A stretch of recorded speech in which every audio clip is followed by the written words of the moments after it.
Hey guys, let's look at doing some drum notation in Sibelius 8. This is just one of my teaching templates I've got set up here, so I'm going to use that to get us started. To get into it, we're going to start with the title.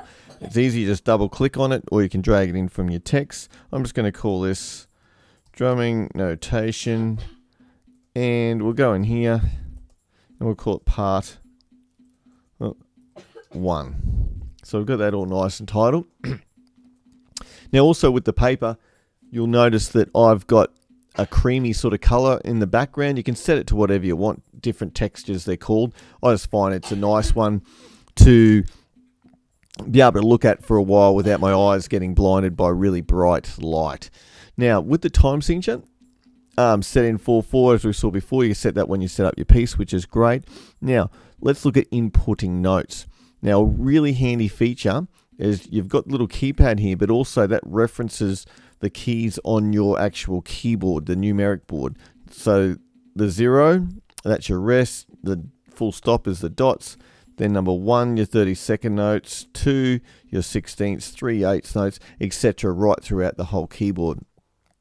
Now, to start with, I'm going to start with 8th notes. So instead of pressing the 8th note on here, I just know it's number 3 on the keyboard. I'm going to press it. As soon as I do that, you can see now it's ready for me to input notes into the screen anywhere. I can put these anywhere I want on it. I'm just going to go right to the start. I'm going to put it where the hi-hat is because we're going to do a simple 8th note groove here today.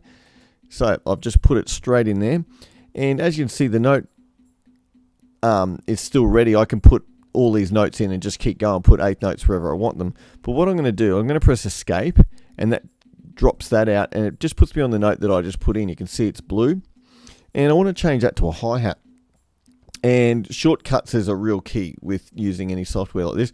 So the shortcut to change note head is you hold down Shift Option, and then you've got numbers. I know a hi-hat is number 1. So as I hit that, as you can see, it goes to the cross. If I want to go back to a normal note head, I hold down the Shift and Option and go 0. And as you can see, it switches it back. So I'm going to put that onto the X for the hi-hat. Now, I want to do 8 notes throughout this whole bar. It's going to be an 8 note groove. So whatever you've got highlighted, if you press R, it will repeat that. So there you go. I'm just pressing R over and over, and it's repeated and give me a nice set of 8 notes on the hi-hat.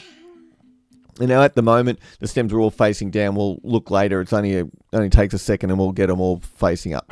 What I want to do with my 8 note groove, I'm just going to put bass drum on 1 and 3, snare on 2 and 4. So let's go to beat 1.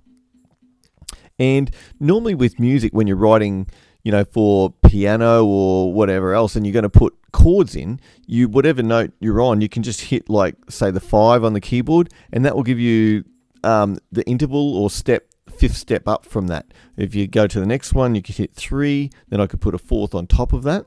Okay, so that's how you can use to put multiple notes or like chords. But when you want to put it below, because we've got a bass drum, it has to go right down here, basically in the F space. So I'm going to hold Shift, and I know just from experience that it's the 9th down from that. So I've done that, and as you can see, it's still got the X because it copies whatever's there. But it's really simple. Hold down Shift and Option key, press a 0, bang, we've got the bass drum in there. Now for the snare drum here on beat 2, I know it's a 5th down. So if I go Shift 5, puts it right in the snare space, then Shift Option held down, and the 0. And that gives us a note head. Now we could copy and paste that across, but let's just reinforce it. Go to the note, Shift 9 for the bass drum space, Shift Option 0 for the head. Now on the snare, Shift 5 for the space, Shift Option 0 for the note head. Now, to turn all this upside down, all you do, I'm highlighting the bar, I'm going to press X. Bang, done, just like that, no problems. Now, you also notice at the moment, I've got like the bass drum pointing upwards with the hands, because they're all working as one voice. There's not sort of independence. And I do find, especially with younger drummers when they're starting, rather than having to read 2 different voices, they almost look at it like a grid. They just see that hi-hat and see it lines up there. And with the notation written like this, it lines up perfectly exact. Okay, so now we've got that bar in there. Let's look at moving it across. If we want to do the same thing, you can copy and paste bars, but I press the R button after I've highlighted this, brings it all across. Copy my logo up here, that's not a problem, just click on it, delete, gone. So there we go, we've got that same bar across. Let's do that again. And again, now, so we want to change this and put some extra bass drums in it. what I can do, I can just highlight the note I want, do my shift 9, shift option 0, there's the extra bass drum there, and let's put it on the end of 2 here. So I go shift 9, shift option 0, and we've got that groove in there. Looking good. Now, let's look. I'm going to copy this one down here. If we actually need to delete the bass drum and add it around here, because with these ones up here, we're simply just adding to what we already had. So I'm going to delete this bass drum here, and I'll put the bass drum on the end of 2 and the end of 3. So we can use our old system, highlight the end of 2, shift 9, shift option 0, end of 3, shift 9, shift option 0. We can do it like that, nice and easy. Another way you can put bass drums in too with figures like this, I'm just going to delete those and get it clear. I'm just going to repeat that along there. And I'm going to take this bass drum out here. So as you can see, we've basically got the hands going over the top with no bass drums. What I can do, if I select this bass drum here and also the hi-hat, I'll press shift, and that highlights everything in that chord all together. And I'm going to go Command C for copy, and then I can just click on anywhere in these, and I can just paste it in wherever I want. Nice and easy, just like that, putting it in. So that's how you get your 8th notes. Now, I'm going to copy this bar down here. So we want to look at 16th notes within the groove. And I want a 16th note in between here on the 2E end A. So I've got an 8th note there. I need to make that a 16th so I can get it in. And rather than use the keypad down here, I know number 2 is the shortcut. I hit number 2, turns into a 16. I'm going to repeat that. And that note that I just highlighted there, using the arrow key, I just brought that down. Shift option 0, it's a bass drum, and you're done. That's all there is with that. Now, let's repeat that bar, and this time I want to put and R, like the 3 and R bass drums. So once again, we've got an 8th note, I'll press 2, make it into 16ths, repeat, get the X up there, put it down the bass drum line, shift option 0 for the bass drum, and I want to put a bass drum with this one, so I'm going to highlight that, then shift 9, put the note in down the bottom, shift option 0, bang, put that in there. Nice and simple. I'm just going to copy this bar across just to give us a nice 8-bar format. So you're looking at nice 8 bars set all out. Now, let's look at repeats. If you want to do a repeat, it's so easy in Sibelius. You just highlight whatever bar you want. Then just outside that highlight, I'm going to right-click, go to bar line, start repeat, bang, there you go. Put all that in there. We're just going to Control Z out of that. So if I want to do the whole 8 bars, I've got the first bar highlighted, just pressing shift, highlighting the end of the piece. That's all done. Once again, right click, bar line, start repeat.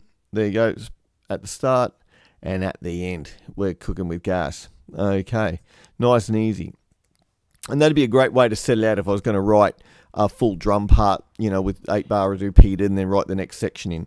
But say I was just doing a tutorial sheet for my students, I might want it a bit more spread out. Often I like to do, say, 2 bars per line with that sort of thing.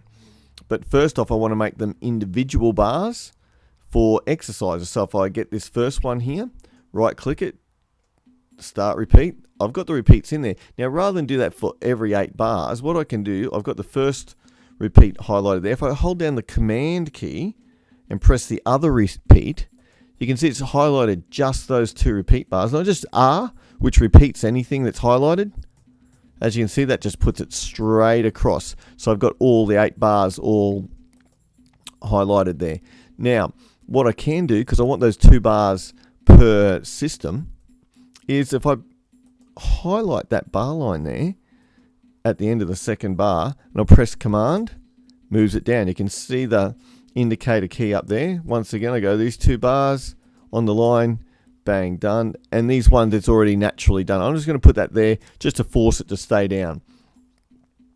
So I've got that all nice, and I want to number these. So if I'm doing exercises, I can see where they are. Or if you're doing a piece of music, you have different sections, you want to label them. So I'm going to use rehearsal marks. And rehearsal marks, I've got them set them up as numbers, but you can set them up as alphabet, alphanumeric, whatever you want. That's all in engraving rules, which let me know in the comments if you'd like me to do some of that. We can look at that later. So I've highlighted the bar here, and I just simply go Command R, bang, brings it up right there. And rather than do it for all of them, I can just keep hitting Command R, and it keeps taking it right across. So there you go. We've got all individuals bars set out with repeats and all numbered. but it's quite compressed. I'm not really happy with the way that looks.